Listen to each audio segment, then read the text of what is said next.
शहरात यंदाची श्रीरामनवमी मिरवणूक सकल हिंदू समाजाच्या वतीने काढली जाणार आहे। हा उत्सव आणि त्याची मिरवणूक म्हणजे शहरातल्या हिंदू समाजासाठी एक खास प्रसंग आहे।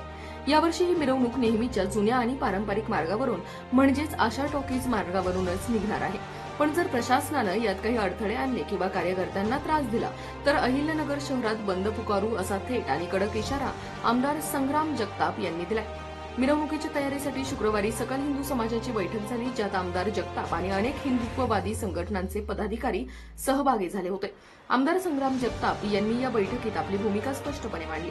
त्यांनी सांगितलं की गेल्या वर्षी प्रशासनानं हिंदुत्ववादी कार्यकर्त्यांवर दबाव टाकून त्यांना टार्गेट केलं होतं आणि मिरवणुकीचा मार्ग बदलायला भाग पडलं होतं। पण यंदा असं काहीच खपवून घेतलं जाणार नाही। 6 एप्रिलला श्रीरामनवमीची मिरवणूक शिवजयंतीप्रमाणेच मोठ्या थाटात आणि उत्साहात काढली जाणार आहे। हा उत्सव साजरा करण्यासाठी कोणतीही कसर सोडणार नाही आणि मिरवणूक आशा टॉकीज मार्गावरूनच निघेल, हे त्यांनी ठामपणे सांगितलं। गेल्या वर्षीच्या अनुभवांनंतर यंदा कार्यकर्ते आणि नागरिक अधिक जागरूक आणि आग्रही आहेत, हे त्यांच्या बोलण्यातून दिसून आले। प्रशासनाला त्यांनी स्पष्ट शब्दात बजावलं की या उत्सवात कोणत्याही प्रकारची आडकाठी आणू नये।